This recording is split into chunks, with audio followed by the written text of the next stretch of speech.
Hello mga Mars! Tapos na nga ang 2024 at tara salubungin natin ang bagong taon, year 2025. Besperas pa nga lang to ng New Year mga Mars, lumabas nga pala kami nila Daddy para bumili ng torotot pero naisipan din namin bumili ng konting paputok. Medyo hapon na nga nung lumabas kami dahil alam namin napaka-traffic nga papunta dito. First time nga pala naming bibili ng ganito mga Mars dahil every year ay nakikinood lang talaga kami ng fireworks sa kapitbahay. Pagkatapos namin bumili ng fountain o paputok mga Mars, dumiretso naman kami dito sa may bilihan ng torotot. Alam ko naman napakaingay talaga nitong torotot na to pero para sa kaligayahan ng anak ko, sige bilhin natin. Magdidilim na nga mga mare pero marami pa rin nakadisplay na torotot dito at marami pa rin bumibili. Fast forward mga Mars, 10:30 pa lang nagmedya noche na kami para naman busog na kami kapag manunood na kami ng fireworks sa labas. At ito nga pala yung pagkain na pinagsalu-saluhan naming pamilya.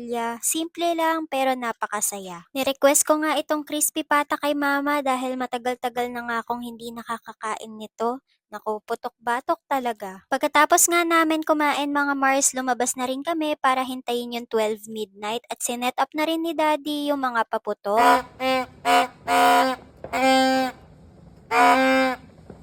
Malapit na nga mag 12 midnight mga mare kaya ito pa isa-isa nang sinisindihan ni Daddy yung fountain o paputok na binili namin kanina. Sabi nila mag-ingay ka daw kapag New Year kaya ito bumusina kami ng todo-todo para maitaboy namin yung mga malas ng 2024 at pumasok yung swerte ngayon 2025.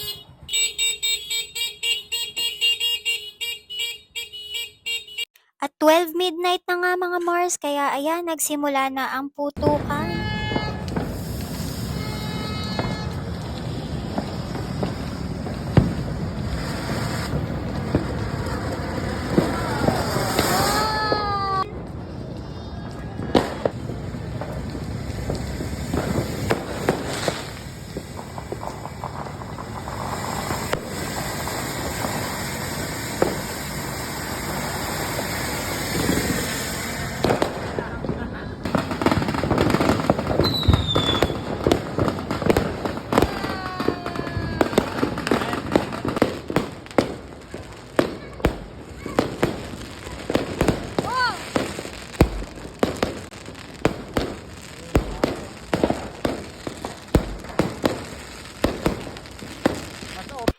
Napakagaganda nga ng mga fireworks mga mare. Salamat sa mga sponsors namin from our neighbors.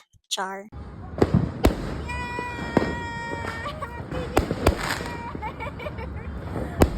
Simple at masaya naming sinalu